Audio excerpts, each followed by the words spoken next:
Kabanata 1301. Lumilitaw ang mga paksa sa pagsusulit. Sa ibabaw ng stone platform sa kabilang panig ng square, nakatayo ang malamulto na si Wiccan, na nakabalot sa itim na tela. Ang kanyang mga mag-aaral ay napakaitim, ngunit sa gitna ng napakalalim na kadiliman ay isang kumukutitap na pulang tuldok. Apat na tao ang nakasunod sa likod niya. Nakasuot ng katulad ng Wiccan, mayroon din silang mga itim na drum na nakasabit sa kanilang mga baywang. The Bam Bam Badam. Si Wiccan ang unang tumugtog ng ritmo sa drum sa paligid ng kanyang baywang. Bigla na lang, ang nakakatakot na beat ay parang isang magic spell na pumuno sa kalangitan ng isang uri ng pagkatakot. The Bam Bam Badam. Palakas ng palakas ang mga tunog. Tila isang overture na hudyat na malapit ng lumitaw ang mga patay. Ano ang tunog na iyon? Dalton Alroy, Tear Summers, at ang iba pa ay narinig ang sira-sirang drum beat. Ang himig ay nagpabagabag sa mga nakarinig nito, na may masamang pakiramdam din na bumabalot sa kanilang mga puso. Dagendong, dagendong. Habang bumukas ang mabigat na pintong bakal, sunod-sunod na dagendong ang nagmumula sa training square, tulad ng mga tunog na ginawa ng mga primitive na hayop. Sa sumunod na segundo, sunod-sunod, ang mga figure ng tao na kumikilos tulad ng mga galit na hayop ay tumakbo palabas mula sa laboratorio. Angal, angal. Ang mga dagendong ay sapat na upang mag-iwan ng pangingilig sa anit. Nagsimula ring manginig ang lupa sa ilalim ng kanilang mga paa habang ang mga makakapal na silhouette na iyon ay nagsimulang humakbang patungo sa gyera. Ang lahat ay lubos na walang alam sa kung ano ang mga bagay na iyon. Ano ito? Sa oras na ito, maraming tao ang hindi namamalayan na huminto sa kanilang mga aksyon at sa halip ay nakatingin sa pinanggalingan ng mga tunog. Sa ilalim ng kalangitan sa gabi, patuloy pa rin ang nakakatuwang drum beat na iyon. Ito ay isang uri ng matalim, na nagpapahintulot sa lahat sa base ng Red Moon na marinig ito ng malinaw. Ay! Tao yan! Tito Jensen! Noon lang, isang batang mandirigma mula sa Alroy Imperial Family ang nakatanaw sa madilim na anino na nakatayo sa kabilang panig. Ang una niyang nakita ay ang lalaking nasa harapan ng grupo. Napansin niyang magulo ang buhok ng lalaki, duguan ang mga mata, at isang napakasama at nakakatakot na aura ang bumalot sa kanyang katawan. Bagamat malaki ang pagbabago sa hitsura ng lalaki, agad siyang nakilala ng batang mandirigma. Kung tutuusin, biological uncle niya ang lalaking iyon. Tito Jensen, nawala ka noon. Paano ka nakarating dito? Sa kanyang puso na puno ng pagdududa at pagtataka, ang transcendent na manlalaban mula sa pamilyang Alroy ay tumakbo patungo kay Jensen Alroy na may malalaking hakbang. Nagkusa siyang batiin ang kanyang tiyuhin, ngunit ang natanggap niya ay isang marahas na dagendong. Biglang bumilis, agad na sinunggaban ni Jensen ang batang mandirigma, itinulak siya sa lupa at kinagat ang kanyang leeg. Uncle Jensen, what are you doing? Natakot ang binata ng marahas na kinagat at pinunit ni Jensen ang kapirasong laman sa kanyang leeg. Gusto niyang makipaglaban, ngunit huli na ang lahat, dahil iniunat na ni Jensen ang kanyang kamao at marahas na binasag ito sa katawan ng kanyang pamangkin. Nababalot ng itim na aura, ang una niya ay parang sledgehammer, patuloy na binabasag ang mga buto sa dibdib ng batang manlalaban. Kahit hanggang sa sandali ng kanyang kamatayan, hindi niya moari kung bakit gagamit ng ganoong kalupit na paraan ang kanyang tiyuhin para patayin siya. Sa katunayan, maraming katulad na sitwasyon ang kasalukuyang nagaganap sa buong lugar. Marami sa mga test subject na ito na naturukan ng mga natatanging bersyon ng Red Spider ay nagmula sa mga imperial na pamilya, o mga nangungunang mandirigma ng martial arts community. Sa makatuwid, natural, marami sa mga naruroon ay kanilang mga kakilala. Ngunit sa oras na ito, ang mga test subject na ito ay lubos na nawala ng isip. Pulang dugo ang kanilang mga mata, at inilagay ni Wiccan ang kanyang Kodoko poison sa kanilang mga katawan. Sinimulan na nilang piliing atakehin ang kanilang mga target.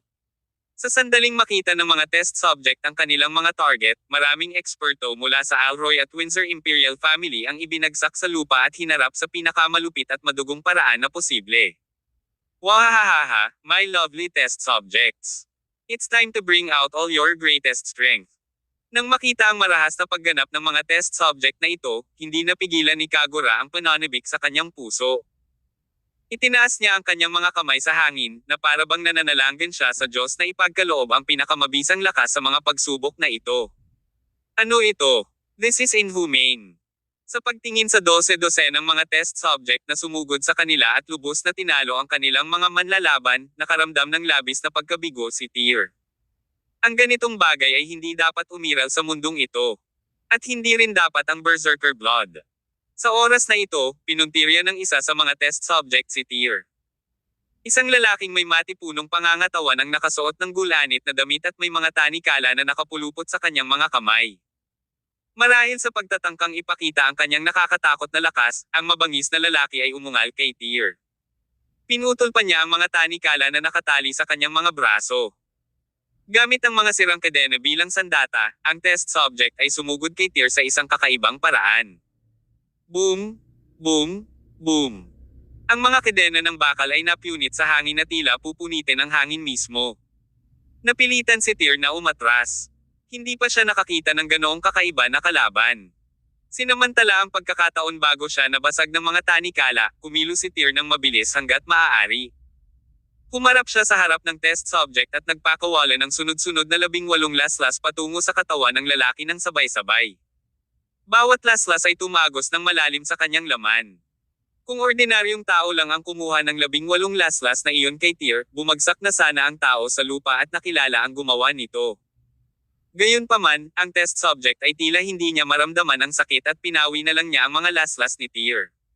Dagendong.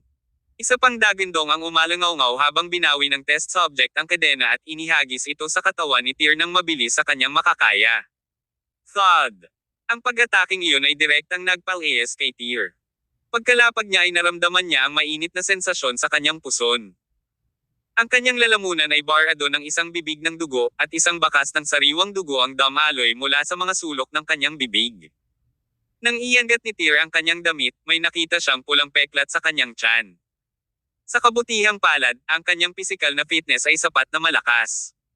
Kung ang kanyang pisikal na fitness ay anumang mas mababa, ang pag-atake ng paksa ng pagsubok ay makakabasag ng kanyang mga panloob na organo. Tao pa rin ba ang mamang ito? Sa oras na ito, nakaramdam ng takot si Tyr.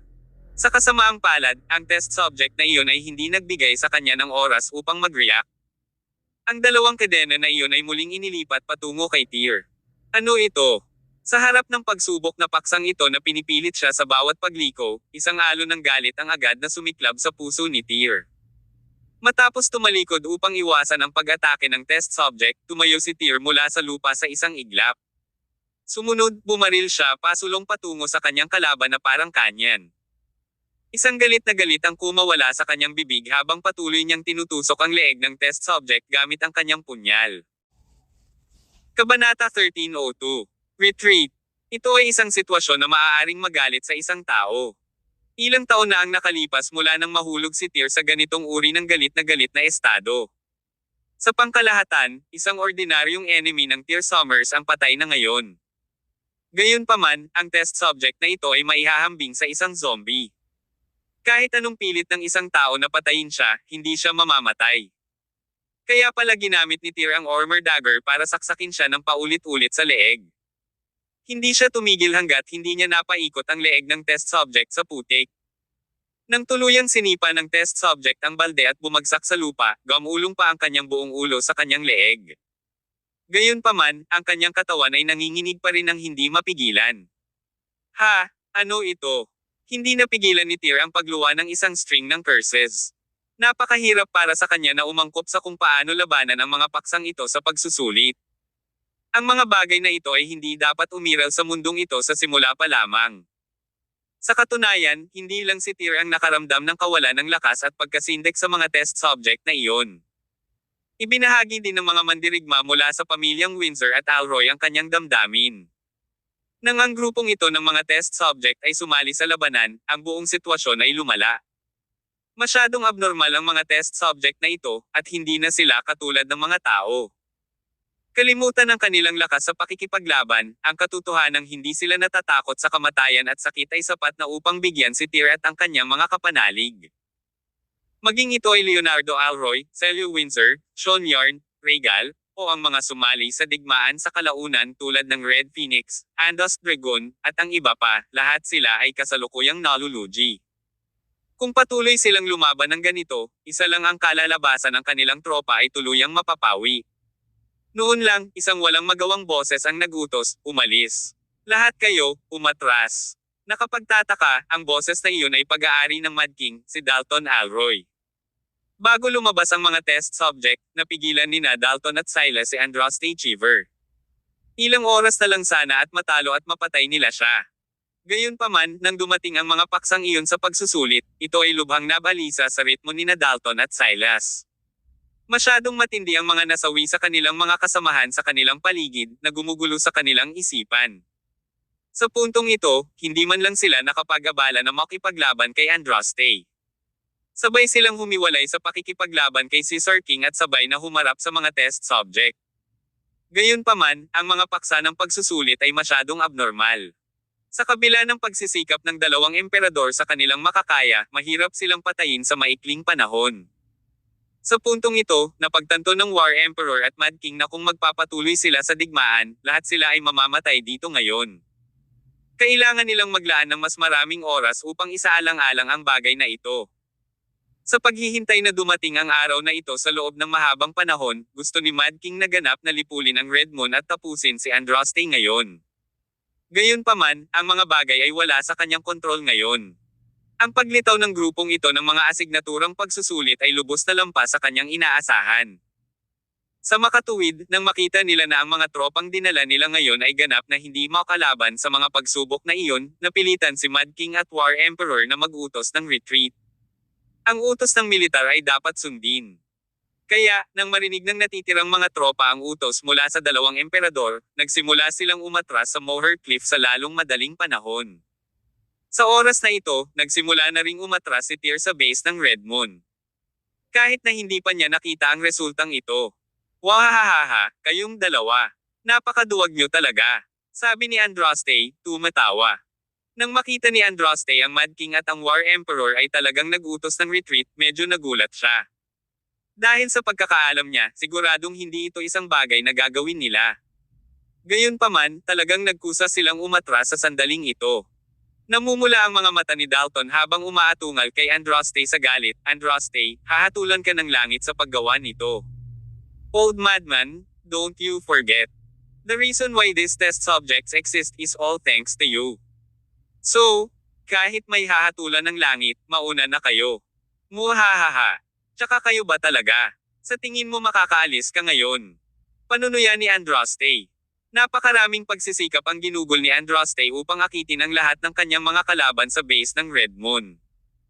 At sa sandaling ito, ang buong sitwasyon ay pabor sa kanya, kaya paano niya hinayaang makalayo sina Dalton at Silas ng ganoon kadali. Sumunod ka sa kanila. Patayin sila. Patayin silang lahat. Malakas na sigaw ni Andraste habang iniswing niya ang glaive sa kanyang kamay. Sabay-sabay, sa ibabaw ng mataas na platapormang iyon sa tabi ng training square, si Wiccan at ang kanyang mga katulong ay nagpatuloy sa pagtugtog ng maliliit na tambol na nakasabit sa kanilang mga baywang. Sumasayaw sila habang ginagawa nila ito, na para silang nagsasagawa ng isang sinaunang ritual. Ang mga paksa ng pagsusulit ay nangunguna sa sandaling ito. Nagmamadali silang maging unang makahabol sa mga transcendent level na mandirigma ng Imperial Capital City.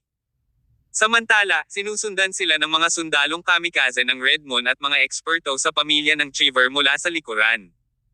Sa pangunguna ng mga test subject, naramdaman agad ng iba na ang digmaang ito ay medyo madali. Ang mga test subject ay makakasakit ng husto sa kalaban na pumuwersa sa harapan, habang ang mga sundalong kamikaze ay kailangan lamang na iangat ang likuran at tapusin sila. Di nagtagal, ang mga transcendent level na mandirigma ng Imperial Capital City ay tumakas patungo sa Moher Cliff. Sina Tyr, Mad King, at ilang iba pa ay tumalikod upang takpan ang pag-urong. Gayunpaman, kahit na napakaraming makapangyarihang mandirigma ang humaharang sa mga kaaway sa likuran, mahirap pa rin para sa kanila na harangan ang mga paksa ng pagsubok. Master, pagkatapos ng araw na ito, wala nang imperial na pamilya sa Imperial Capital City. Magkakaroon na lang ng creeds of the Cheever family, sabi ni Kagura habang papalapit kay Andraste kasama si Herodes at ang iba pa.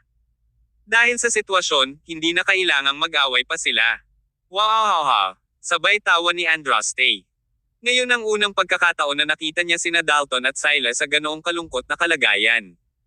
Sino ang kasalukuyang namamahala sa pag-eksperimento sa mga paksang ito sa pagsusulit? Tanong ni Andraste. Siya si Professor Yandar, Master. Noon lang, si Yandar, na nakasuot ng puting lab coat, ay lumapit kay Andraste at magalang na sumagot, binabati ni Yandar ang guro. Nagawa mo ang isang kahangahangang trabaho. Nagpakita si Andraste ng isang mapagpahalagang tingin kay Yandar. Kaagad, ang titig na iyon ay nagparamdam sa propesor sa pabor na ipinapakita sa kanya. Sabi niya, salamat sa papuri, Master. Bukod dyan, espesyal na sinaliksik ko ang ultimate version ng Red Spider para sa iyo. Muling tumango si Andraste. Noong hiniling ko sa iyo na mag-research niyan dati, ito ay bilang pag-iingat, kung sakaling kailanganin ko ito para harapin ang matandang Madman at ang matandang Zorro. Pero ngayon, hindi na kailangan. Diretso ang tingin ni Andraste. Kahit magkalayo sila ay nakalock pa rin ang tingin niya kina Dalton at Silas. Nakita niya na masyadong kawili-wili ang sitwasyon. Ang apat na emperador ay magkakilala sa loob ng ilang dekada, ngunit hindi pa niya nakita ang dalawang matandang umutot na iyon sa ganoong gulo. Matandang Madman at matandang Zorro, si Moher Cliff ang magiging libingan mo ngayon. Sa mga salitang iyon, dinala ni Andraste ang kanyang glaive at tumungo sa direksyon ng bangin na may malalakas na hakbang, kasama sina Kagura, Herodes, at iba pa. Ngayon, lilipulin ni Andraste ang lahat ng mga tao dito, kabilang ang Mad King at War Emperor. Hanggat namatay ang mga taong ito, ang buong komunidad ng martial arts ng Imperial Capital City ay mahuhulog sa mga kamay ng kanyang pamilyang Cheever. Tulad ng sinabi ni Kagura, wala nang apat na maharlikang Imperial family sa lungsod pagkatapos ng gabing ito, kundi ang creeds of the Cheever family na lang. Kabanata 1303. Gatling Gun. Sa oras na ito, ang mga transcendent level na mandirigma ng Imperial Capital City ay tumakbo sa Moher Cliff. Nagsimula na silang bumaba sa makalangit na hagdanan at naghahanda ng lumikas sa lugar. Habang ang mga test subject ay galit na humahabol sa kanila, sina Tyr, Dalton, at ang iba pa ay ginagawa ang kanilang makakaya upang bumuo ng isang barikada ng tao, upang mabili ang kanilang mga kaalyado ng mas maraming oras upang umatras. I can't hold on much more, sabi ni Squirrel, na pawis. Dahil nagmamadaling lumapit upang pigilan ang kanilang mga kaaway kasama si Tyr at ang iba pa, nakapatay na si Squirrel ng dalawang test subject sa ngayon, ngunit nasugatan din ito ng malubha. Sa puntong ito, wala na siyang lakas para magpatuloy sa pakikipaglaban. Hinarap siya ng isa sa mga test subject sa lupa at kinagat ang kanyang leeg. Bukod sa Squirrel, Shonyarn, Elephas, Regal, at ang iba pa ay nasugatan din. Sa kasamaang palad, mukhang hindi na rin sila makakatagal. Tumayo ka pa dyan. Samahan mo lang ako. Sigaw ng War Emperor, nangunguna at ginagamit ang Regulus Lance sa kanyang kamay para saksakin ang puso ng isang test subject. Pagkatapos ng lahat ng iyon, kahit na may malaking butas sa dibdib, buhay pa rin at sumisipa ang test subject na iyon. Para lang siyang zombie sa isang pelikula. Dub. Noon lang, ilang military helicopter ang lumipad sa himpapawid mula sa isang lugar sa ibaba ng Moher Cliff. May isang matibay na ahente ng 6 doors na nakasquat sa harap ng bawat hatch ng helicopter, at lahat sila ay may nakalagay na Gatling gun sa harap nila. Pilitin mo sila para umatras ang lahat. Utos ng War Emperor. Nang makita ang mga helicopter sa kalangitan, sa wakas ay nakahinga ng maluwag ang War Emperor. Tunay na naaayon sa kanyang Old Fox nickname, matagal na siyang naghanda ng backup na plano. Siyempre, alam ni Tyr at Dalton kung ano ang ginagawa ng War Emperor. Kaya, natural, ginamit nila ang lahat ng kanilang lakas para pilitin ang mga test subject na pabolaikin ng ilang metro. Kaagad pagkatapos, si Tyr at ang iba pa ay mabilis na umatras patungo sa makalangit na hagdanan at ganap na nilayuan ang kanilang mga sarili mula sa mga test subject. Muling sumugod ang mga test subject na may dagandong. Gayunpaman, sa sandaling iyon, isang ulan ng mga bala na parang dila ng apoy ang bumulwak mula sa mga helicopter na lumilipad sa itaas. Ratatata! Sa ilalim ng malakas na firepower ng Gatling guns, sa wakas ay nagawa nilang harangan ang mga test subject. Sa isang iglap, maraming test subject ang nabaril. Ngunit, kahit na sila ay nabaril, patuloy silang ligaw na hinahabol ang kanilang mga kaaway na parang wala silang nararamdaman. Bumagsak sa lupa ang mga kamikaze na sundalo ng Red Moon at Cheever Imperial Family Fighter sa likod nila sa unang pagkakataon para maiwasang mabaril ng mga Gatling gun. Ano ito? May trump card pa ang matandang Fox na iyon, galit na pagmumura ni Andraste nang masaksihan niya ang eksena. Sa simula, naisip niya na walang makakahadlang sa kanyang pagpatay kay Dalton, Silas, at sa iba pa ngayon. Hindi niya inaasahan na naihanda ni Silas ang mga baril na gatlang sa mga helicopter ng maaga. Patuloy na pinaulanan sila ng mga bala na bumubuo ng napakakapal na patong ng proteksyon na humadlang sa mga sundalong kamikaze ng Red Moon na magpatuloy sa pagsulong. Ngunit, nang walang pagsasaalang-alang sa kanilang buhay, ang mga paksa ng pagsusulit ay nagpatuloy pa rin sa pagsingil ng maaga. Umalis ka! Utos sa kanila na umatras ka agad. Nang makita ang ganong sitwasyon, lahat ay nabalisa sina Kagura at Yander. Gumastos sila ng maraming pagsisikap at lakas upang lumikha ng mga paksa ng pagsubok sa pamamagitan ng kanilang pananaliksik, at ang mga nilalang na iyon ay hindi nila layong maging mga target na buhay. Nakakunot ang noo, nilingon ni Andraste ang kanyang ulo upang tingnan ang mataas na plataporma ng training square at inutusan sa malamig na boses, tawagan mo silang bumalik. Sa ibabaw ng mataas na plataporma, agad na binago ni Wiccan ang ritmo na kanyang tinatapik sa maliit na drum sa kanyang baywang, na naging sanhi ng ibang ton na tumunog. Sa tunog ng mga tambol na tumutunog sa malawak na kalangitan sa gabi, ang mga test subject na sa simula ay galit na nagmamadali patungo kay Moher Cliff. Pagkatapos, nagsimula silang tumakbo patungo sa base ng Red Moon ng mabilis hanggat maaari. Sa sandaling ito, nakahandusay pa rin sa lupa ang mga kamikaze na sundalo ng Red Moon at Chiver Imperial Family Fighter. Hindi na sila pinansin ng mga test subject at pasimpleng tinapakan ang kanilang mga katawan. Marami sa mga sundalo ang hindi napigil ang magmura, ngunit napilitan silang ipagpatuloy ang paghiga sa lupa, na hindi naglakas loob na itulak ang kanilang mga ulo. Ang mga baril ng gatlang sa himpapawid ay nag-strafing pa rin, ngunit ang lakas ng putok ay halatang mas mahina kaysa kanina. Pagkatapos ng lahat, walang limitasyong mga bala. Kung patuloy silang mag-strafe ng ganito, malapit nang maubusan ang mga bala. Nang makitang bahagyang humina ang firepower sa hangin, tumayo ang mga Chiver Imperial Family Fighter at mga sundalong kamikaze ng Red Moon. Handa silang sundan ang mga powerhouse ng Imperial Capital City. Ngunit sa kanilang pagtayo, ang mga baril na gatlang sa himpapawid ay muling nagbuga ng nagninangas na ulan ng mga bala, na pinilit na makabalik sa pagkakadapa. Ano ito? Si Kagura, Herodes, at ang iba pa ay hindi napigil ang magmura. Kumuha tayo ng isang tao na kumuha ng ilang mga baril para sa atin at barilin ang mga helicopter na iyon. Nakatayo sa tabi ni Andraste, si Chad Cheever, ang pinuno ng pamilyang Cheever, malamig na nagtanong, may dala ba kayong mga baril na flak? Wala. Umiling si Herodes. Kung gayon, ano ang iniisip mo na magagawa mong ishoot ang mga helicopter? Huminga ng malalim si Chad at tumingin kay Andraste.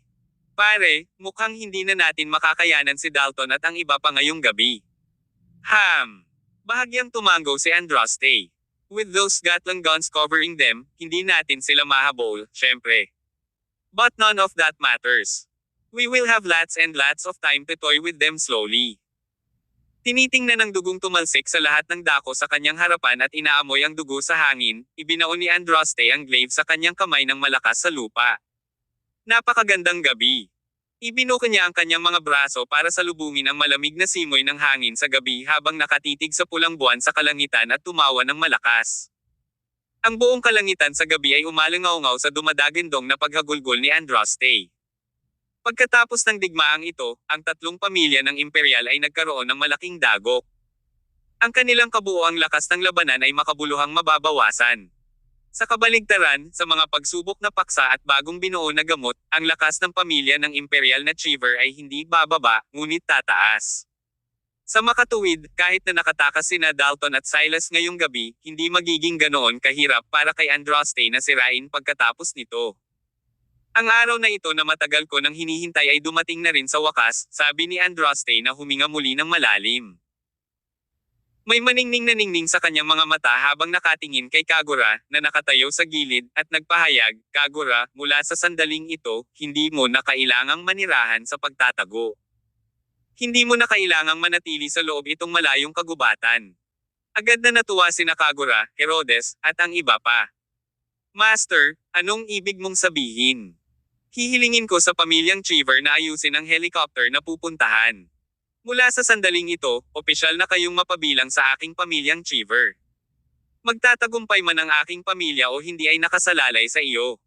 Agad na napaluhod sina Kagura, Herodes, at ang iba pa.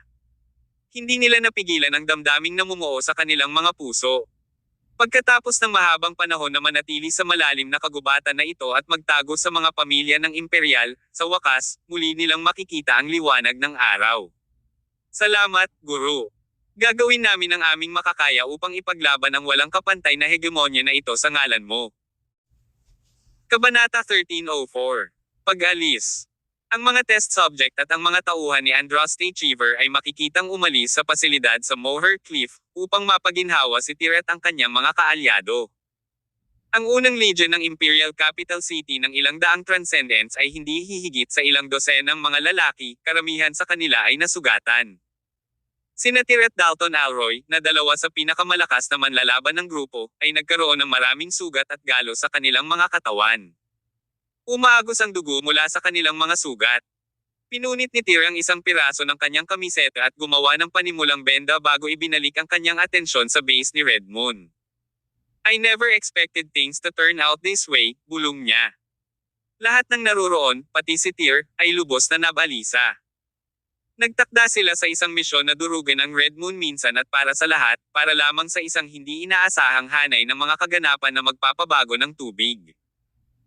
Kahit na pinlano na ni War Emperor at Mad King ang lahat mula simula hanggang katapusan para mapuksa si Andraste at ang kanyang mga goons, hindi nila inaasahan na ang matandang troll ay magkakaroon ng napakaraming nakakatakot na test subject, resulta ng pagsasaliksik ni Red Moon sa dugong berserker.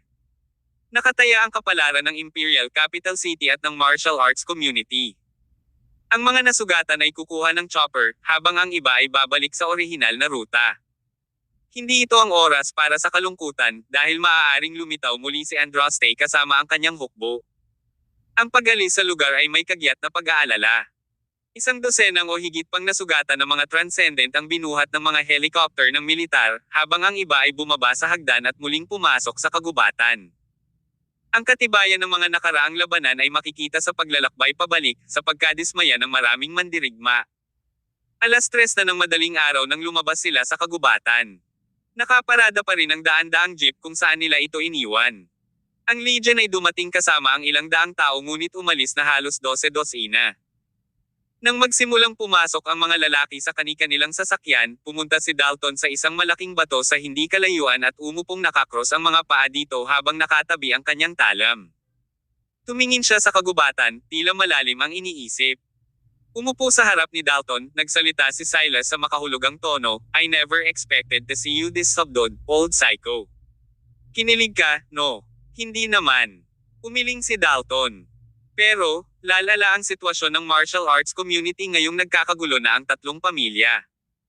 Sa opisyal na pakikipag-alyansa ng pamilyang Cheever sa Red Moon, hindi magdadalawang isip si Andraste sa kanyang pagsisikap na sakupin ang pamayanan ng martial arts ng Imperial Capital City.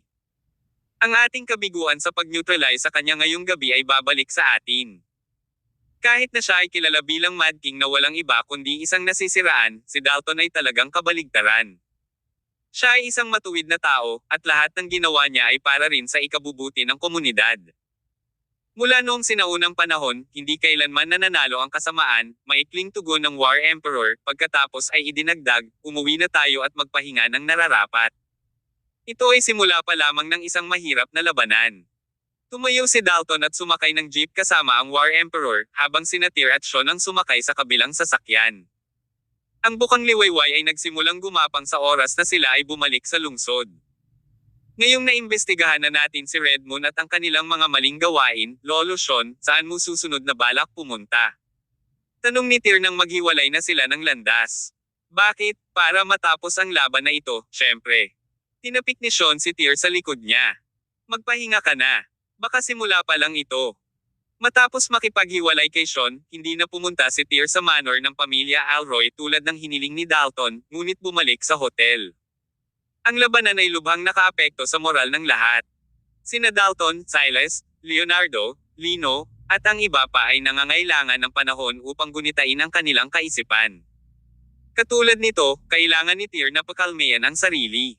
Sa loob ng ilang oras, gusto niyang manatili sa pag-iisa sa hotel nang walang anumang panlabas na abala. Pagkabalik sa hotel, agad niyang tinawagan si Winifred na nagpaalam sa kanyang kalagayan.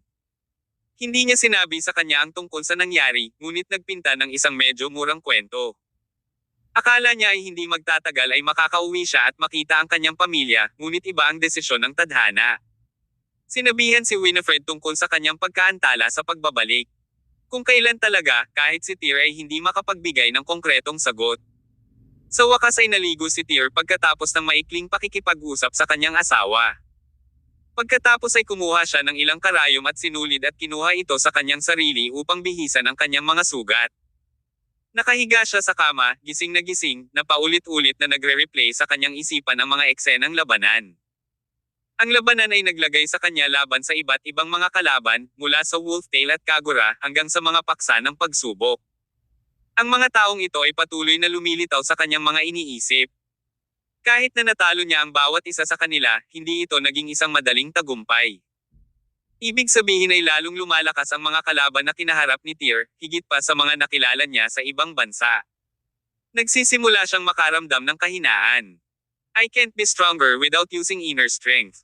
Napaupo siya sa kama habang ang mga daliri niya ay nagsimulang tumapik sa kanyang bungo. Bakit hindi makontrol ang berserker na dugo kapag naghahatid ng lakas sa loob? Ngunit, ginawa ito ni Lolo at pinanatiling kontrolado ang kanyang dugong berserker, paano? Katulad ni Tyr, damaloy din sa mga ugat ni Dalton ang berserker na dugo. Si Tyr ay nagpunta sa isang hindi makontrol na pag-aalsa nang siya ay channeled ang kanyang panloob na lakas, ngunit ang parehong ay hindi masasabi para sa Dalton, na kung saan ay isang medyo puzzling phenomenon sa Tyr. Bakit maaaring gamitin ni Dalton ang kanyang panloob na lakas? Tinanong ni Tyr si Dalton tungkol dito, ngunit tumugon ang huli na may mahinang dahilan. Siguradong may gustong itago ang kanyang lolo.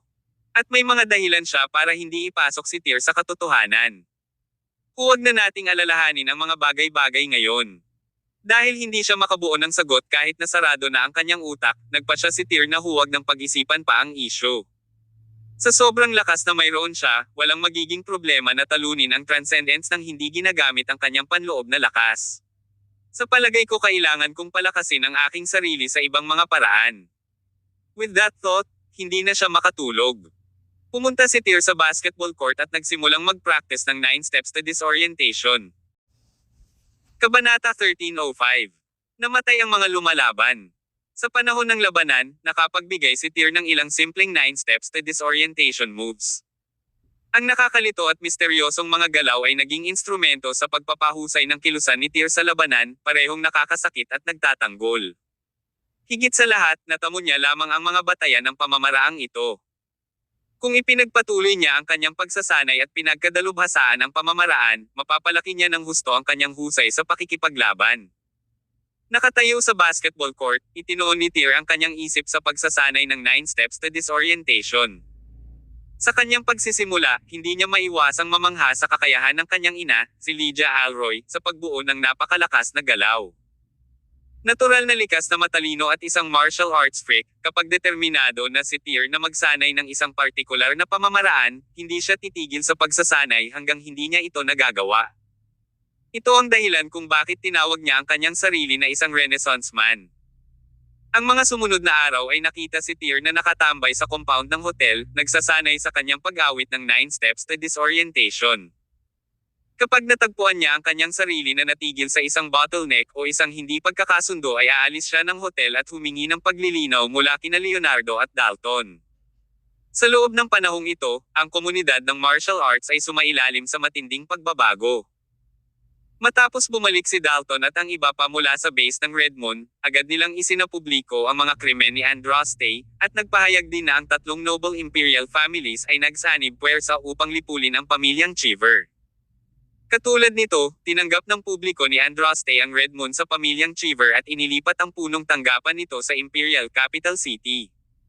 Idineklara nila ang kanilang puot laban sa tatlong noble imperial families, na inilagay ang kanilang mga sarili sa isang palaban na posisyon. Ang paghihiwalay ng 4 noble imperial families ay nagdulot ng kaguluhan sa komunidad ng martial arts ng Imperial Capital City, at maging ng Celestial Empire. Ang pangarap ni Andraste na masakop ang komunidad ng martial arts at maihatid ang pamilya Cheever sa ranggo ng isang creed ay isang bukas na lihim. Ngayon, nang walang pasanin na panatilihing lihim ang kanyang mga ambisyon, handa siyang isuko ang kanyang reputasyon at mga koneksyon na nagtutulak sa mga puwersa ng kabiserang lungsod sa pagsalungat. Ilang oras na lang bago magaganap ang huling labanan sa pagitan ng tatlong marangal na pamilya ng Imperial at ng pamilyang Cheever. Bago ito, ang bawat isa ay kailangang pumili ng isang panig at ang pagpili na lumaban para sa maling layunin ay gagarantyahan ang kanilang pagkalipol. Sa isang meeting hall sa manor ng pamilya Cheever, si Andraste ay nakaupo sa isang podium sa gitna ng bulwagan, nakikinig sa mga ulat mula sa kanyang mga nasasakupan.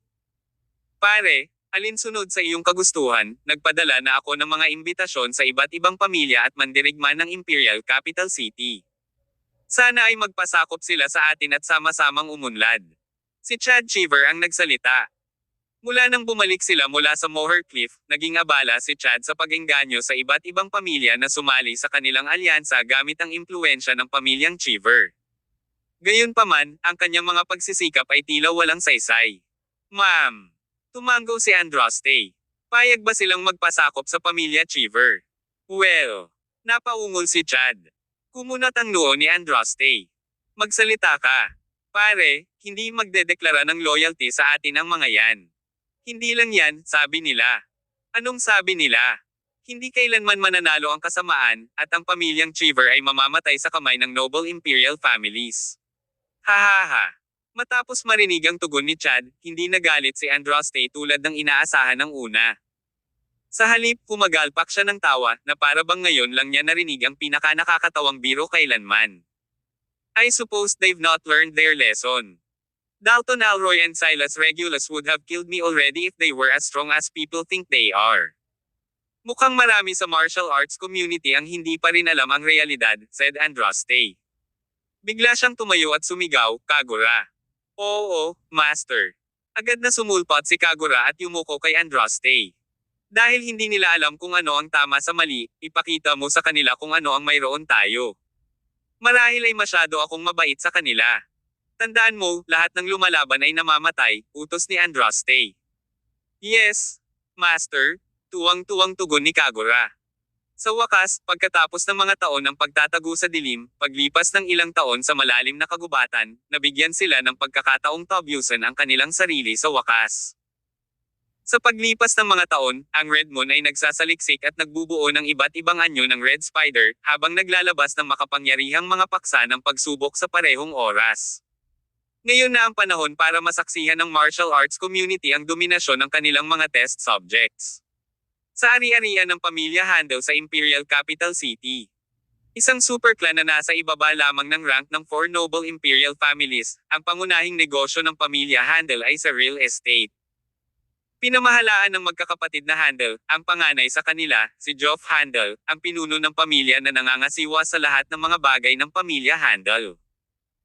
Si Jürgen Handel, ang pangalawang in-command, ang namamahala sa negosyo ng pamilya, habang ang pinakabatang lahat sa kanila, si Carl Handel, ay responsable para sa pagsasanay ng mga mandirigma na nag-asikaso sa anumang mga salungatan sa mahirap na paraan.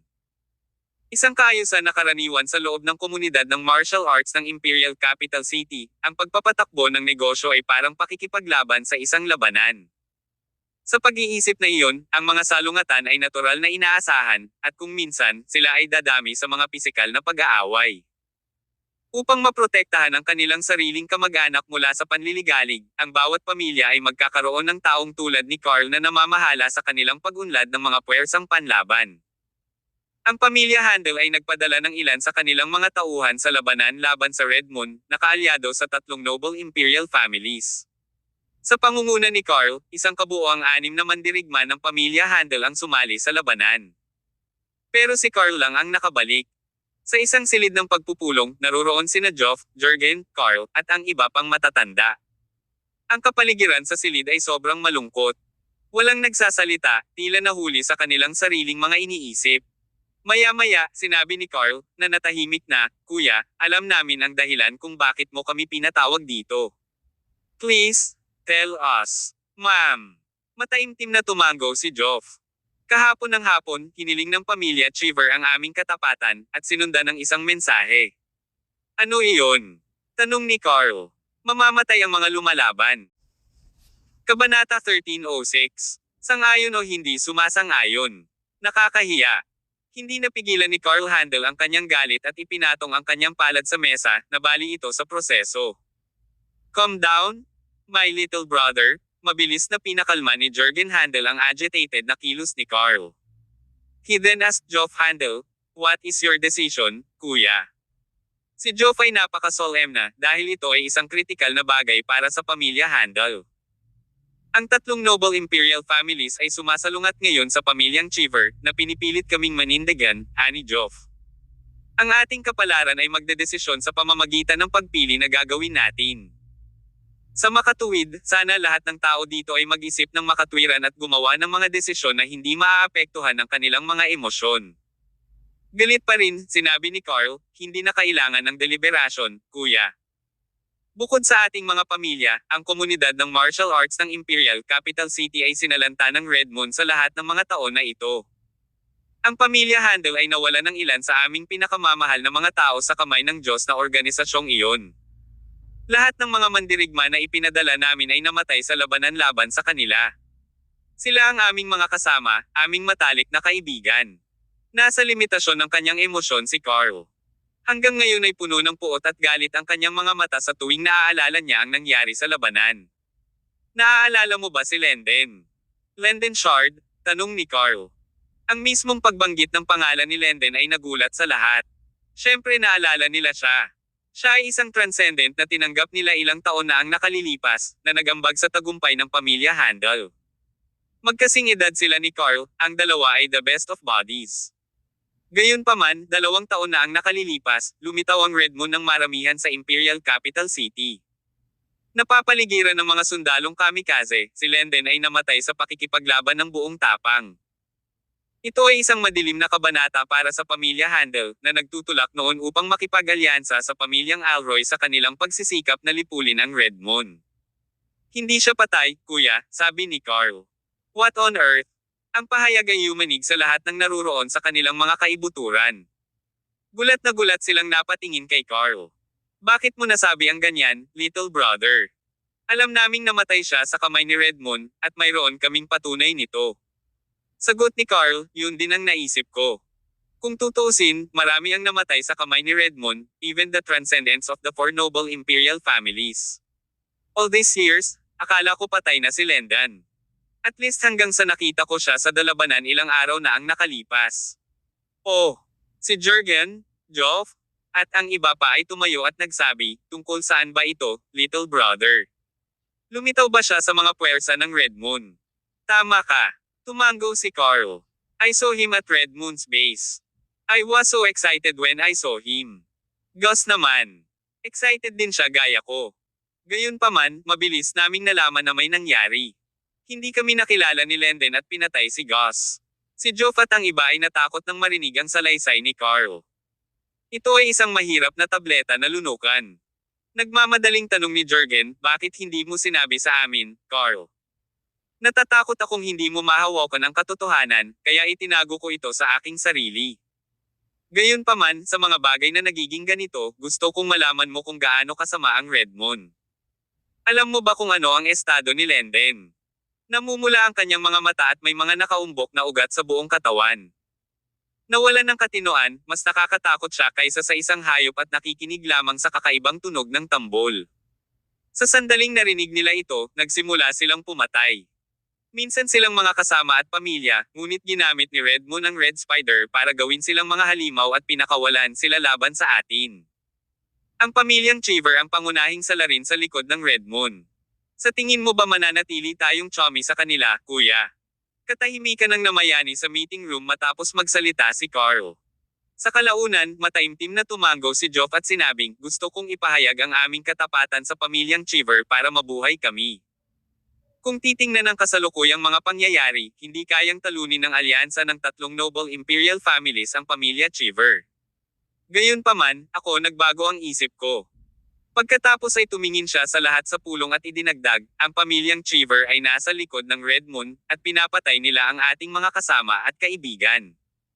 Bilang pinuno ng pamilya Handel, ako, si Geoff Handel, ay lalaban sa kanila hanggang sa wakas. Sinong pumayag? Sumasang-ayon ako. Ako din. Walang pag-aalinlangan na itinaas ni na Jurgen at Carl ang kanilang mga kamay. Sa mga 12-dosenang matatanda, karamihan ay nagtaas ng kanilang mga kamay bilang pagsang-ayon, maliban sa iilan na hindi makapagdesisyon. Ganyan ang buhay. May ilan na natatakot sa kamatayan at gagawin ang lahat para mabuhay. Gayunpaman, ang mga taong ito ay naiwan sa isang mahirap na sitwasyon ngayon. Nang makitang may iilan sa oposisyon, sinabi ni Geoff, kung hindi ka sumasang-ayon, pinapayagan mong talikuran ang iyong relasyon sa pamilya Handel. Ano man ang mangyari sa amin ay walang kinalaman sa iyo. Isang nag-aalangay na elder sa wakas ay nilinaw ang kanyang desisyon. Itinaas niya ang kamay bilang pagsang-ayon.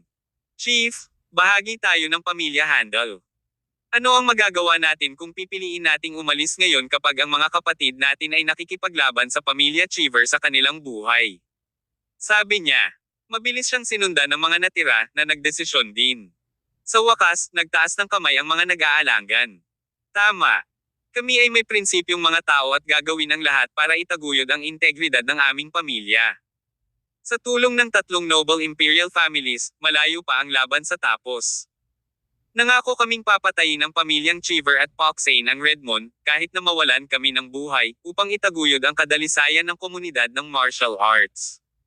Ang mga lalaking naruroon ay tumayo ng may sigasig at pagsinta, sumisigaw at umaatungal. Biglang may narinig na malakas na putok mula sa labas ng meeting room na sinundan ng mga iyak sa sakit. Isang grupo ng mga lalaki, nakasuot ng pulang kapa at may mga tato na red moon ang pumasok sa Handel Estate. Kabanata 1307. Lenden Shard vs. Carl Handel. Anong nangyayari? Ang kaguluhan sa labas ay yumanig sa lahat. Agad na tumakbo palabas ng meeting room si Carl Handel, kasunod ang iba. Agad namang sumalubong sa kanilang mga mata ang ilang bangkay. Sila ang mga bodyguard ng pamilya. Isang grupo ng 7 hanggang 8 lalaki na nakasuot ng pulang kapa ang nakitang naglalakad patungo sa meeting room. Oops! Nagkataon lang, andito na lahat. Nanguna si Herodes. Isang lalaking nakasuot ng itim na may nakasabit na maliit na drum sa kanyang baywang ang sumunod sa kanyang likuran. Ang lalaking nakaitim ay hindi si Wiccan, ngunit isa sa mga Kedoko practitioner na sinanay niya. Nang matanto ang tunay na kapangyarihan ng mga paksa sa pagsusulit, inutusan ni Andraste Cheever si Professor Yandar na gumawa ng higit pa sa kanila. Nais niyang bumuo ng isang walang kapantay na hukbo ng mga paksa ng pagsubok upang matulungan siya sa kanyang paghahanap para sa dominasyon sa mundo. Habang dumarami ang mga bilang ng mga paksa, hindi kayang hawakan ni Wiccan ang napakarami sa kanila ng mag-isa. Kaya, pinahanap niya si Kagura ng mga taong may kaalaman sa Kedoko at sinanay sila na maging isang pangkat na may kakayahang kontrolin ang mga paksa. Isa sa kanila ang lalaking nakaitim na ito. Redmond. Sa kanilang pagkamuhi para sa Redmond ay malalim na nakatanim sa kanilang mga ugat, ang mga miyembro ng pamilya Handel ay nagsasalita pa lamang tungkol sa organisasyon nang dumating ang mga tao ng Redmond sa kanilang pintuan. Mga lalaki. Napaungol si Carl. Kaagad, sumugod ang ilang dosenang bodyguards ng pamilya Handel, na itinutok ang mga busol ng kanilang mga baril sa mga hindi inanyayahang bisita. Master Handel, dumating kami sa utos ng Caesar King, Andraste Cheever. Inimbitahan niya ang pamilya Handel na sumama sa amin sa aming paghahanap ng kadakilaan. Ngunit sa pagtingin sa iyong mga tugon, tila hinahamak mo kami.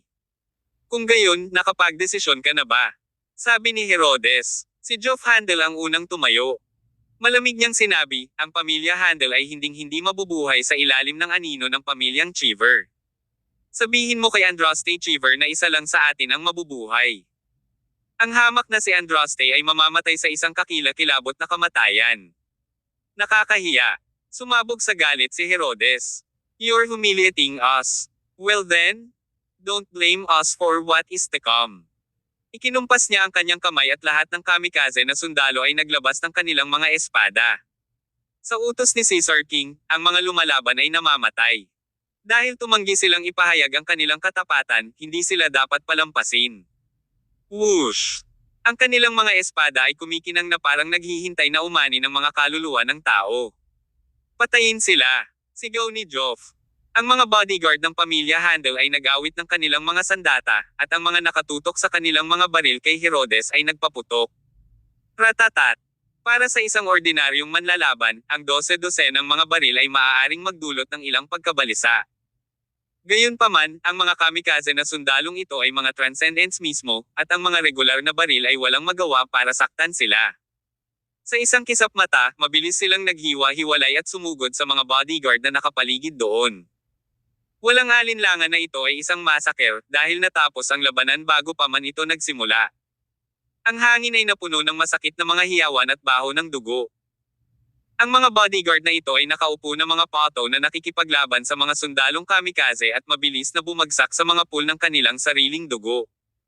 Ito ay isang nakakakilabot na eksena para masaksihan ni Joff at ng iba pa.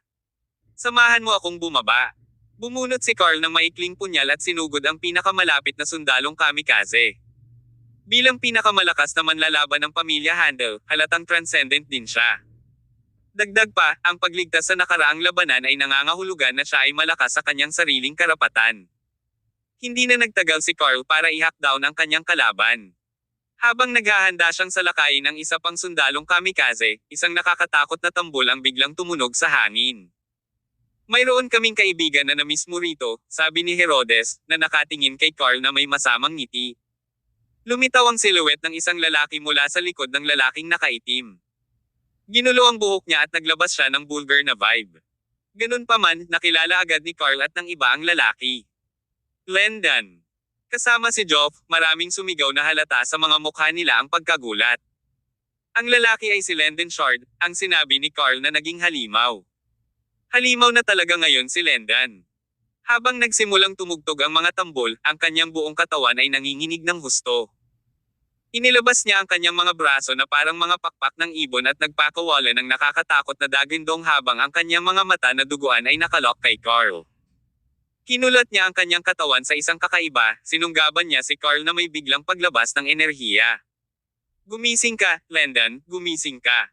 Sa sobrang takot sa nakita, nagmamadaling umatras si Carl habang sinisigawan si Lendan na magising sa ulirat. Gayunpaman, si Lendan ay walang iba kundi isang walang katuturang halimaw, nakikinig lamang sa mga tunog ng tambol. Nakikinig ba siya kay Carl? Galit na nag-swipe ang matatalas na kuko ni Lendan sa direksyon ni Carl. Matapos ang sunod-sunod na pag-atake, tinamaan ang huli, na nag-iwan ng ilang bakas ng dugo sa katawan. Hindi na nangahas pang mag-alinlangan si Carl habang inihampas ang talon sa kanyang kamay at sinugod ang dating kaibigan. Sa isang kisap mata, ang dalawang lalaki ay nagpalitan ng higit sa isang dosenang suntok. Bilang nangungunang manlalaban ng pamilya Handel, hindi nabigo si Carl, habang si Lendan ay naging transcendent bago pa man siya mag-transforma bilang test subject ng Red Moon. Ngayon, mas malakas pa siya kaysa dati. Ibinaba ni Carl ang kanyang talon kay Lendan, na hindi pinansin ang sakit. Kahit na pagkatapos ng 12 ng mga palitan, walang malinaw na nagwagi. Noon ay nakita ng isang kamikaze na sundalo ang likuran ni Carl at nilaslas siya ng kanyang talam. Binuksan nito ang isang malagim na sugat sa likod ni Carl, at ang matinding sakit ay nagambala sa kanyang ritmo. Sinamantala ang kahinaan, itinusok ni Lendan ang kanyang kamay sa dibdib ni Carl. Ang nahawakan ng matatalas niyang kuko ay ang puso ni Carl. Lendan, ikaw. Nakatayo si Carl na nakaugat sa lupa at nakatitig ng blanko kay Lendan, na dati niyang pinakamalapit na kaibigan. Gayunpaman, hindi nag-react si Lendan. Isang mahinang ungol ang kanyang pinakawalan at dinurog ang tumitibok na puso ni Carl gamit ang kanyang kamay. Kabanata 1308. Upang magturo ng aral. Carl. Napailing na lang si Joff Handel at ang iba pa sa nakita. Minsan ang kanilang kasamahan, si Lendan Shard ay naging isang walang isip na hayop, at pinatay na lamang ang kanilang nakababatang kapatid sa harap nila. Hindi lang iyon, ang iba pang mga bodyguard ng pamilya Handel ay pinatay ng mga kamikaze na sundalo ng Red Moon. Ito ay isang madugong tanawin na pagmasdan. Tumingin si Joff na may dugong mga mata habang hinihigpitan ang mga kamao.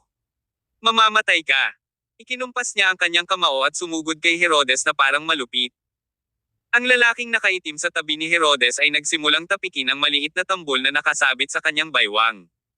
Si Lendan, nakakapatay lang kay Carl Handel, ay kinasuhan ng dagindong si Joff. Iniunat niya ang palad niya at sinaksak sa dibdib si Joff gamit ang matatalas niyang kuko paulit-ulit. Ang bawat suntok ay kumitil ng kaunti sa kanyang buhay. Pagkatapos lamang na masiraan ng anyo ang dibdib ni Joff na hindi na makilala matapos ang hindi bababa sa isang dosenang saksak ay bumagsak siya sa sahig, na mahigpit pa ring nakahawak sa manggas ni Lendan. Kuya. Bilang nag-iisang natitira sa tatlong magkakapatid, nasira si Jurgen Handel. Samantala, ang iba pang matatanda ay tumingin sa takot at gulat, natulala sa kanilang nasaksihan. Ganito ang mangyayari kapag tumanggi kang magpasakop sa aking Panginoon. Namamatay ang lumalaban. Sumunod si Herodes kay Jurgen at sinuntok siya mismo sa dibdib. Bam! Si Herodes ay isang napakalakas na transcendent.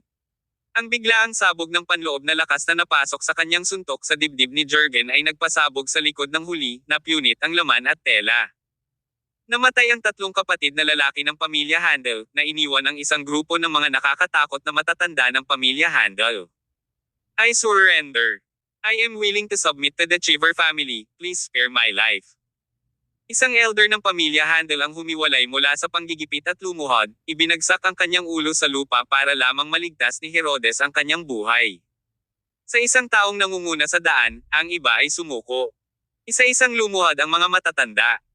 Ang pagharap sa kamatayan, ang katapatan at katapangan ay walang iba kundi ang walang laman na usapan.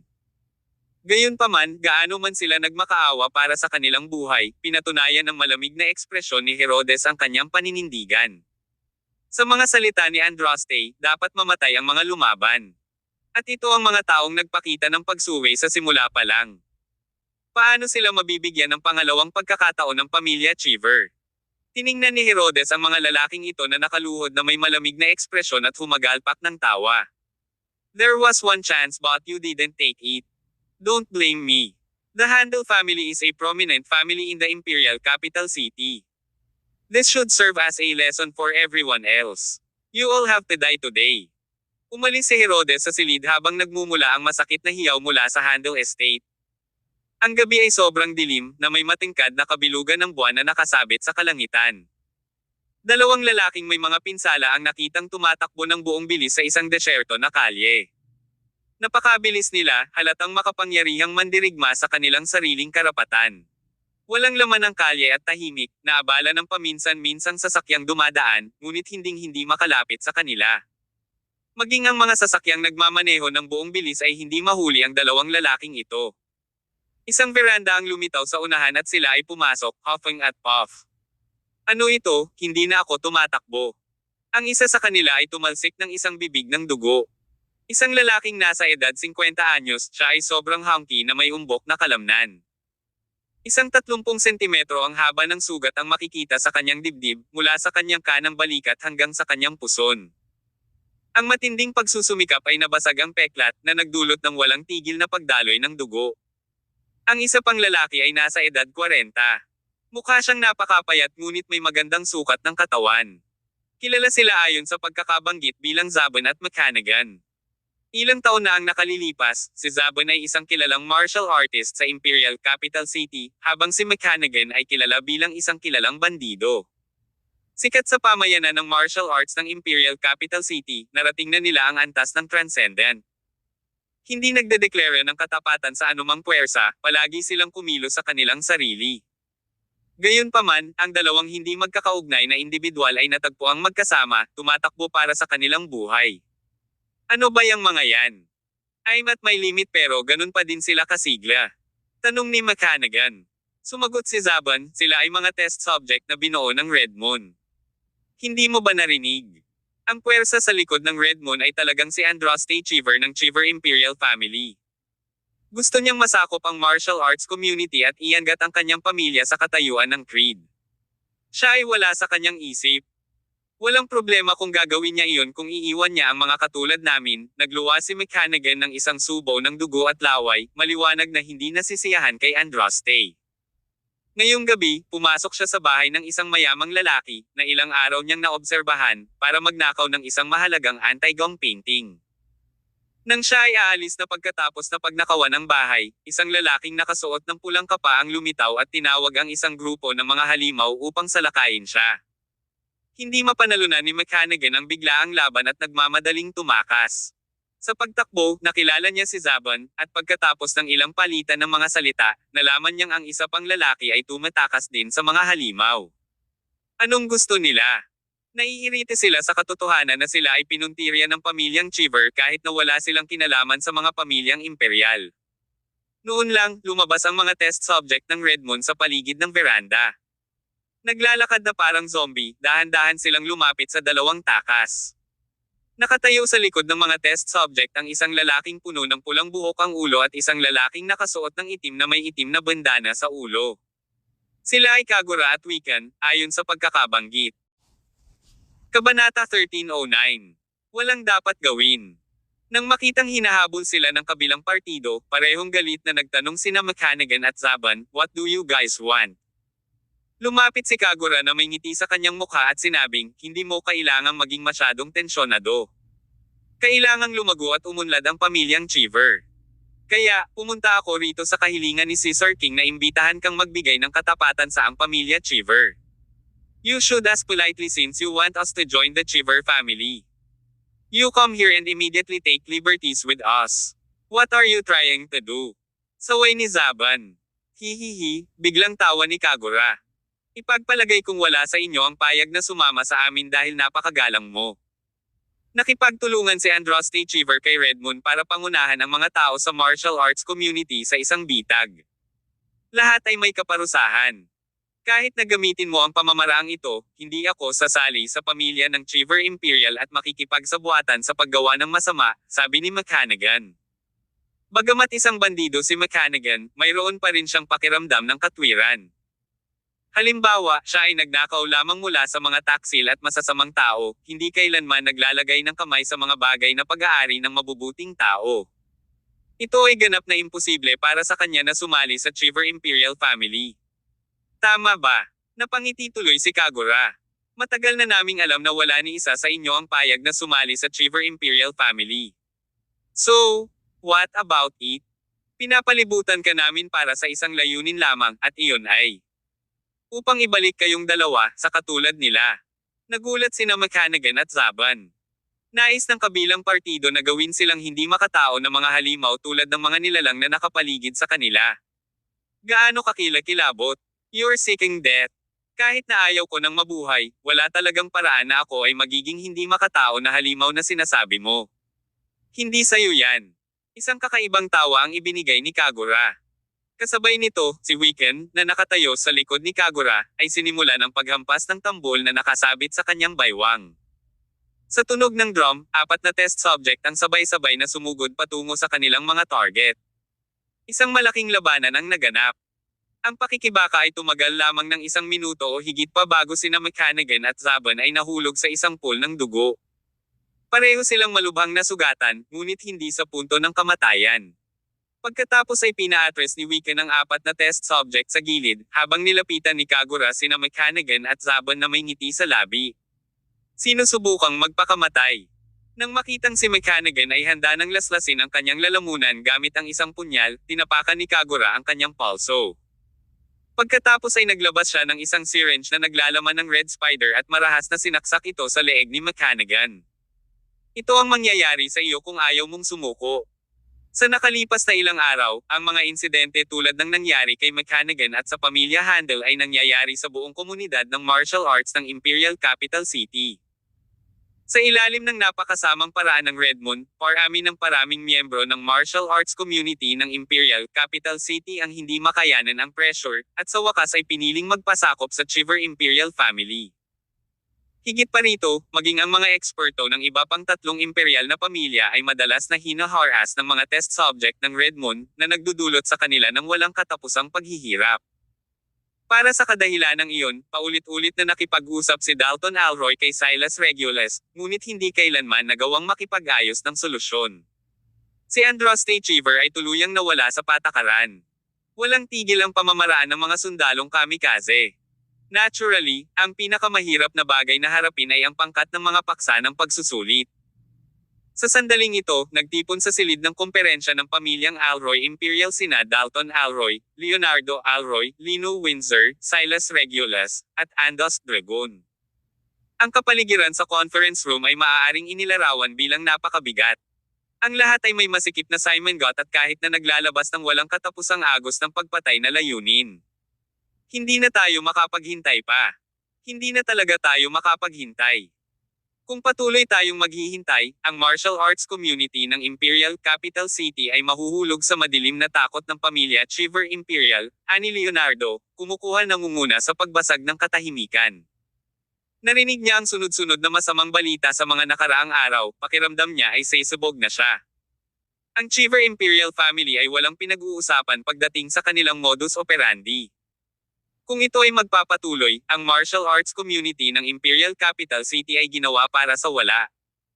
Pare, tipunin natin ang ating mga tauhan, magmarcha patungo sa pamilya Chiver, at sirain si Andraste Chiver. Silence, saway ni Dalton, dahilan para tumahimik ang emosyonal na si Leonardo. Kaagad pagkatapos, tumingin si Dalton sa emperador ng digmaan, si Silas, at nagtanong, matandang Zorro, palagi kang may mga ideya. Nakaisip ka na ba ng solusyon? Sa oras na ito, si Silas ay hindi na tulad ng dati. Siya ay tila walang katulad na seryoso. Bumantong hininga siya at sinabing, kanina pa namin inaasahan ang ganoong resulta. Kapag nabigo kaming ganap na maalis ang kalaban noong nakaraang labanan, alam namin na magkakaroon ng napakalaking backlash. Ang tatlong pamilya ng Imperial ay dumanas ng matinding pagkatalo sa labanan sa Moher Cliff. Ngayon, ang kalaban ay malakas at tayo ay mahina. Kung tayo ay patuloy na matigas ang ulo at lalaban, hindi lamang tayo magtatagumpay, ngunit ito ay magiging kontraproduktibo. Hindi napigilan ni Leonardo na magsalita muli, at sinabing, Tito Silas, 6 na pintuan ang makikita sa buong lugar. Posible bang bumalik ang mga tauhan ng 6 na pintuan? Walang magawang umiling si Silas. Una sa lahat, ang sa 6 doors ay itinatag sa pamamagitan ng opisyal na pagpopondo, na may responsibilidad na panatilihing matatag ang komunidad ng martial arts. Imposibleng maibalik sila sa Imperial Capital City dahil sa martial arts community dito. Kung gagawin natin ito, ang buong martial arts community sa Celestial Empire ay mahuhulog sa kaguluhan. At saka, hindi ito ordinaryong usapin ng komunidad ng martial arts. Kabilang dito ang 4 na pamilya ng Imperial. Ang tanging nakatayo sa itaas natin ay ang mga Creed. Ano ang silbi nito kahit na may dumating na mga lalaki mula sa 6 doors? Ano ang tungkol sa Dragon Squad? Nabalitaan ko na malapit ka ng maging pinuno ng Dragon Squad, at ito ang pinakamataas na opisyal na transcendent na organisasyon sa Celestial Empire. Pwede ka bang pumunta rito para tumulong ang isang tao mula sa Dragon Squad? Tanong ni Leonardo. Bago pa makasagot si Silas, agad na sinaway ni Dalton, nagbibiro ka ba? Ang Dragon Squad ng Celestial Empire ay itinatag upang harapin ang mga Creed ng mainland. Paano sila makikidigma para sa makamundong lungsod na ito? Higit pa rito, ang organisasyon ay confidential. Huwag mong banggitin ito ng basta-basta sa hinaharap. Oo, ama. Napagtanto rin ni Leonardo na mali ang kanyang nasabi, at tanging ang kanyang ulo lamang ang nagawa at aminin ang kanyang pagkakamali. Gayunpaman, ang kasalukuyang sitwasyon ay mahirap. Kung hindi sila gumawa ng paraan para pigilan si Andraste, ito ay magdudulot ng problema sa tatlong pamilya ng Imperial sa hinaharap. Matagal na nag-isip si Silas bago tuluyang nagsalita ng kanyang opinyon, hindi tumutugon si Andraste Chiver sa natitirang lakas ng pamilya Chiver o ng mga sundalong kamikaze, kundi sa grupo ng mga freak test subject. Ayon sa aming investigasyon, ginagaya ni Andraste Chiver ang mga test subjects na ito sa malawakang sukat. Marami na rin silang nahuli na mga eksperto ng martial arts community para gawing mga makinang pangdigma na ito na hugis tao. Masasabing hindi sila masusugatan ng mga espada at baril. Ito ay isang malaking problema. Kabanata 1310. Ang plano ng emperador ng digmaan. Ang tatlong pamilya ng Imperial ay lubos na nasira ang ating konstitusyon. Sa oras na tayo ay gumaling, si Andraste ay makakagawa ng higit pang mga paksa ng pagsubok. Talagang hindi natin ito maaaring ipagpatuloy, sabi ni Silas. So, ano ang maaari nating gawin upang malutas ang problema, Senior Silas? Tanong ni Lino. Kung gusto nating sirain si Andraste Chiver, dapat magsimula muna tayo sa pagbaba ng mga test subjects. Kung maalis natin sila, si Andraste ay magiging isang defended na tigre at hindi magiging katapat natin, ang tatlong imperial na pamilya, sagot ni Silas. Ang mga naruroon ay lahat ay may matagal na takot pagdating sa grupo ng mga abnormal na paksa ng pagsusulit. Masyadong malakas at nakakatakot ang grupo ng mga freak na iyon. Hindi sila makatao at walang konsepto ng takot. Ang mga pamilya ng imperial ay nangangailangan ng hindi bababa sa 3 eksperto sa parehong antas upang matalo ang isang paksa lamang sa pagsusulit. Lahat ng iyon ay nagdulot ng kirot sa kanilang mga gulugad sa pag-iisip nito. We have to keep waiting. I have been investigating how Andraste and the others are able to control those inhumane test subjects. I finally found the method they're using to do so. It's through a kind of witchcraft, ani Silas. Kulam. Marami ang nabigla. Ano itong kulam na sinasabi mo, Senior Silas? Bakit parang napakahiwaga? Ipinaliwanag ni Silas, mahiwaga talaga. Ang pangkukulam na ito ay nilikha sa pamamagitan ng pagsasama-sama ng Maddex Kedoku spells ng Celestial Empire at Tamang Scenes ng Southeast Asia. Mayroong isang tao na nagngangalang Wiccan sa Red Moon, at siya ay isang kilalang mangkukulam mula sa Timog Silangang Asya. Siya ang kumokontrol sa mga test subject na iyon sa pamamagitan ng Kedoku spell. So, kailangan na nating magsimula sa kulam na iyon. Tama ka. Tumango si Silas. Dahil sa digmaan 100 taon na ang nakalilipas, natapos ang pamana ng Maddex Kedoku spells ng Celestial Empire.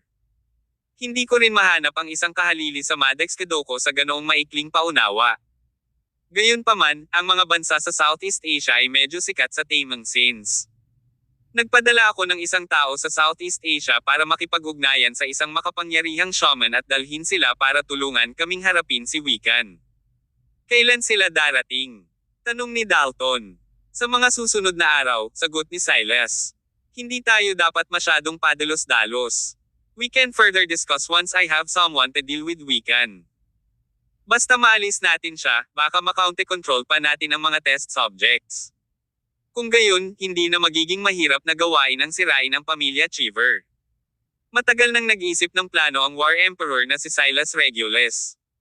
Nagkukwente na lang siya at piniling huwag na lang magsalita para hindi malik ang plano. Ngunit ngayong lumala na ang sitwasyon, hindi na napigilan ni Silas ang sarili at kinailangan niyang ipaalam sa lahat ng naruroon ang kanyang mga plano. Sa oras na ito, si Leonardo Alroy at ang iba pa, na orihinal na nasa estado ng nakamute na Pononibik, ay kumalma rin. Ngayong nagsalita na si Silas, wala na silang masabi. Ang tanging magagawa nila ay upang mabawi ang kanilang sigla sa lalong madaling panahon at maghintay at makita. Sa mga nakaraang araw, hindi umalis ng hotel si Tyr Summers. Lubusan niyang isinasawsaw ang sarili sa pagsasanay ng 9 steps to disorientation.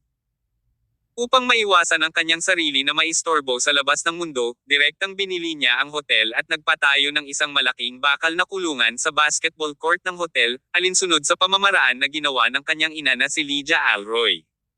Maraming ibon sa hola. Mapapabuti niya ang 9 steps to disorientation sa pamamagitan ng paghuli sa mga lumilipad na ibon. Habang natutunan ni Tyr ang pamamaraan, lalo siyang lumalim. Kasabay nito, nalaman din niya na ang 9 steps to disorientation ay maaaring ilarawan na patuloy na nagbabago.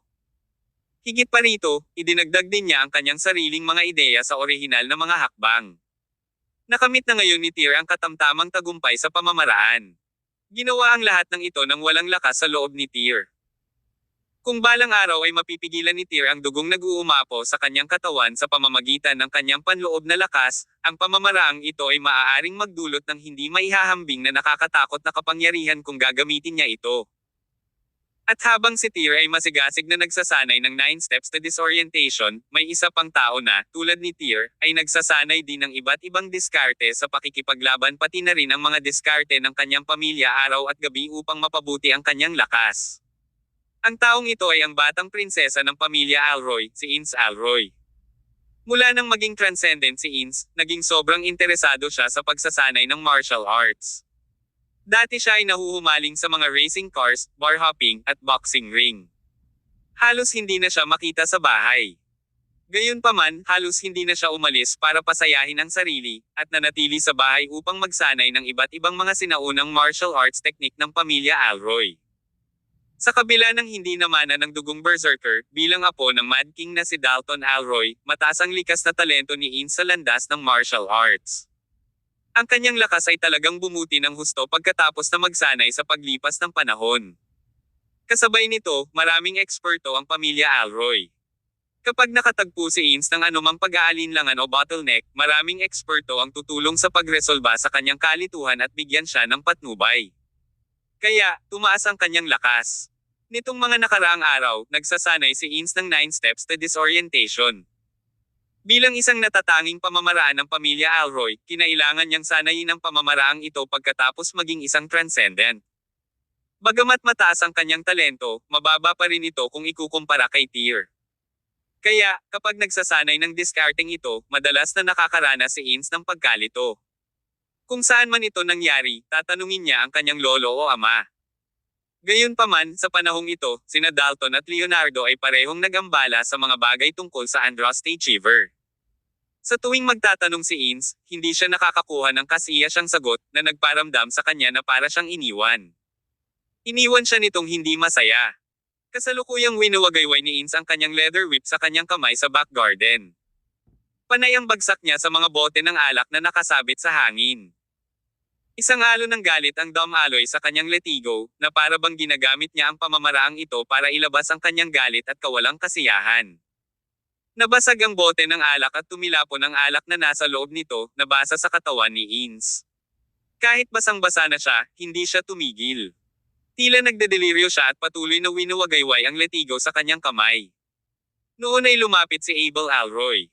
Nang mapansin niya ang pagkamalupit ni Ins ay nakaramdam siya ng pag-aalala. Ate Ins, buong hapon ka na dyan.